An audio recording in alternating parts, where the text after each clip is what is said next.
Eita Deus, já é o último bloco do Antenados na geral de sexta. Tá frio hoje, vocês entraram frio, só que tá calor agora aqui no estúdio. Eu vou passar a palavra para o Everson aqui. Everson, o que tu entende dessa questão dos critérios para consagração para o ministério de um pastor? André, eu vejo com muita importância, sim, né? Hoje a nossa sociedade, você tem uma sociedade que é gigante, né?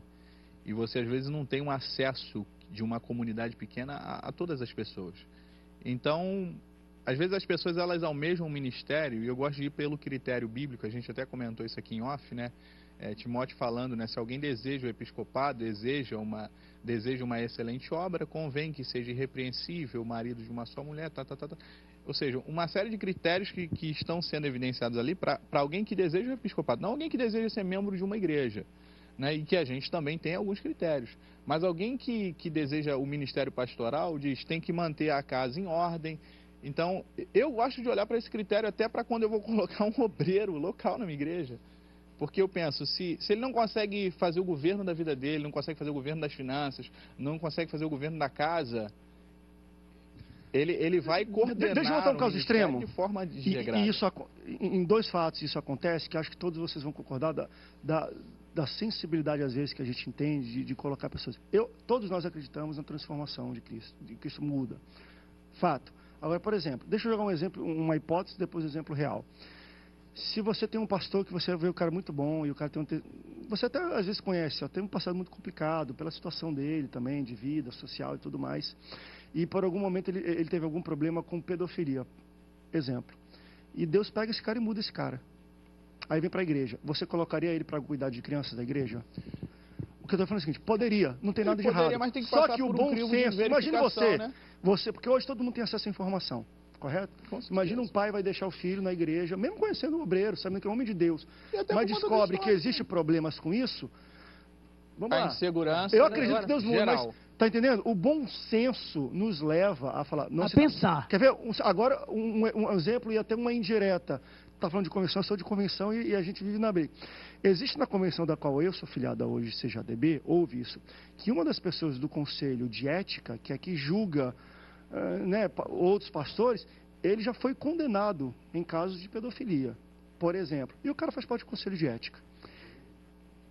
Você está entendendo? Eu digo assim, ele pode, eu acredito que Deus mudou a vida dele. Só que o bom senso institucional aponta que, querido, vai ser muito complicado um dia você sentar, se for ter que julgar alguém de alguma questão de falta de ética, e botar um cara que já teve um problema, já foi... Você está entendendo? O bom senso mostra para isso. Agora então, duas nesse sentido, mas o que eu acho é o seguinte, deve-se existir critério, e aí que as pessoas mudam, inclusivos, disso aqui, para se investigar, para a aceitação e não para a exclusão. Porque o cara quando já vê isso, para mim não ia. Agora, André, até porque o critério às vezes, o critério às vezes é importante até para dar um tempo maior à pessoa. Para a pessoa. Agora, eu acredito no que Spurgeon diz. Ele falou? Ele diz o seguinte, que o homem que decai, ou seja, no evangelho, ele tem que sentar na última cadeira da sua igreja, porque a moda é sair. E implantar outra igreja. É isso aí. Até o povo notar nele o arrependimento. É isso aí. Agora, é isso aí. Assim, Tem vamos que ser pensar do local. É isso aí. Estou contigo. Vamos pensar em duas posições. Uma coisa, o cara no passado, antes da conversão, era traficante, adúltero, se converte. Aí ele foi chamado para o pastoreio e consagra ele. Outra coisa é a desqualificação do pastor quando ele se converteu, no meio da caminhada ele comete um adultério mas mesmo uma assim, acusação criminal. Pablo, eu acho que ele fica desqualificado, assim, né? A igreja... não, nesse sentido se desqualifica para o ministério, mas eu digo assim, por mais que foi antes talvez de um encontro que o cara teve com Deus, uma vida pregressa, se ele fez alguma coisa... Precisamos analisar a fraqueza dele, né? Vamos lá, Deus, é aquilo, Deus nos perdoa do que a gente fez, mas nós escolhemos consequências dos nossos atos, mesmo elas sendo pregressas. Então, se eu fiz algo que às vezes é complicado no pente fino de um critério, de uma inserção numa igreja, num trabalho, qualquer local o pessoal levanta, eu estou colhendo o que eu plantei, mesmo antes de conhecer Jesus. A lei da semeadura, tu não acredita que Deus mudou? Querido, não tem nada a ver com a mudança de Deus na vida dele, tem a ver com o colher o que o cara plantou. Foi ele que plantou, ele colheu. Porque se um cara tem um problema, por exemplo, levantei esse pedofilia porque foi um caso com grana agora. Não, mas pedofilia, mesmo antes de conhecer Jesus, mas eu recebi Jesus e Deus me mudou. Você colocaria para cuidar de criança? O bom senso, o bom senso aponta para... O cara que tem uma fraqueza com dinheiro, você botaria na sua tesouraria? Tá entendendo? Bom senso, mas Claro, também claro, não podemos claro. ser implacáveis, né? Temos que ter o bom senso, porque às vezes o cara vai que... ele não tem bom mais senso nada. como um critério Às vezes, analítico, por exemplo, né? eu já no mundo, né? Eu fui criado na praia, aqui na Barra, surfista, professor de surf, e eu utilizava droga, né? Que é uma coisa, Agora... Qual diferente. delas? Não, mas Porque tudo hoje é droga, eu não sei Cristo. Verdade. Hoje, se botarem uma maconha na minha frente, tá morta. Tá morta pra mim como É eu tô verdade, morto pra é ela. Não tenho nenhum desejo. Então, eu fui transformado Eu já nessa fui- área. Eu posso evangelizar os drogados na prainha. Eu sou local da prainha ali, então eu evangelizo o pessoal ali, sento com eles ali, estão fumando uma coisa do meu lado ali, eu tô passando parafina na minha prancha. Aquilo não me tenta. Mas pode ser que outras pessoas Seja fraco. Não, mas fraco nessa Mas área. a gente julga mesmo. Talvez. tem como. É porque a gente pensa, nesse caso, mas Deus muda mesmo. E, eu acho que, e aí vai um pouco o que o Tuca falou. É da igreja local? Vai para o último banco então, porque deixa a comunidade Estudar. aprovar ele. Não é aprovar, fala, mas quem vai aprovar é a comunidade. Expulde dizendo isso. Eu, por exemplo, hein, Varão, deixa eu falar Pode só. falar, vai. Como diz o Limo, você bota um salzinho. Então, assim, foi fundamental essa fala do nosso amado pastor Spurgeon, porque se a pessoa não...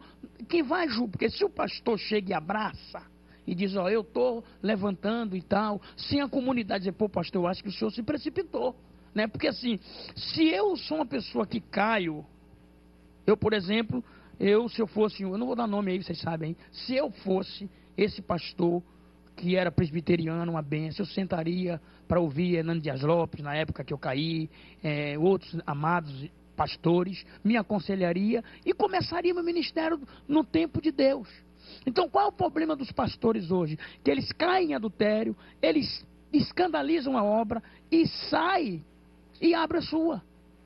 Não estão disciplinados. Não são, não, eles disciplinados, né? Disciplinou tanto, eles Indisciplinados, é isso aí. disciplinaram tanto e é disciplinado.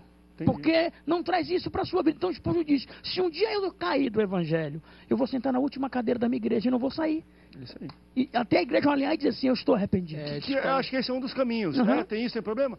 Vamos deixar, talvez o conselho pode até aprovar. E se não for aprovado pela igreja, não vai colar. Não vai.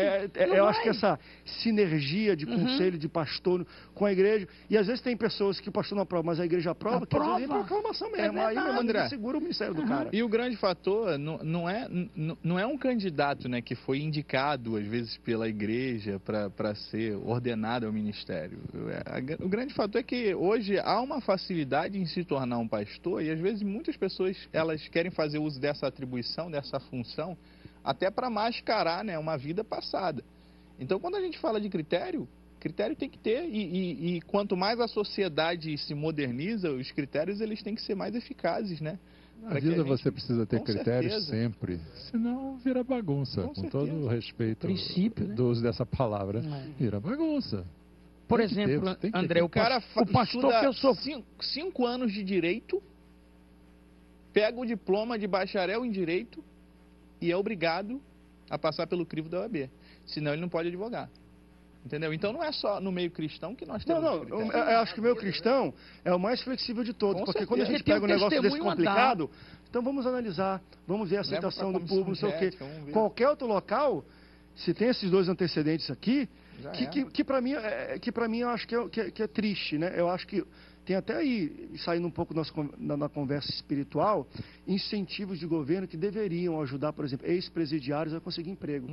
Porque tem tanta gente boa, rapaz, que é bom que não consegue emprego porque foi preso um dia. Eu acho que isso é muito complicado. Assim como tem o aprendiz legal, primeiro emprego, fazer um plano de ex-presidiário entrar, meu irmão. Por quê? Porque a gente julga mesmo, né? E acho que é um jeito de André, tirar ainda esse dentro peso. do nosso assunto primário, eu ontem participei de uma audiência trabalhista em que diante do da juíza, foi perguntado se o reclamante, e era membro de uma igreja, qual era a função dela? Ela disse assim, pastora. E nunca foi pastora. dentro dos critérios que existem, que os irmãos aqui acabaram de dizer. E quem estava depondo naquele momento tem uma verdadeira aula de teologia a respeito do que seja chamada, vocação, consagração, etc, etc, etc. Os critérios precisam existir. Pastores, obrigado por esse papo, que foi bom. A gente parou no critério, aí não foi para onde. Tinha que falar de presente. Deram uma Mercedes linda para um pastor, falando na semana que vem esse presente maravilhoso. Eu só quero os faróis para comprar um carro para mim. Obrigado, pastores, pela presença de vocês aqui no Antenados. Obrigado pela sua audiência. Deus te abençoe. Até o próximo Antenado na Geral. Tchau, tchau. Porque a seara é grande, mas os trabalhadores ainda são muito poucos. Então vamos nessa, que muitos são chamados, mas é só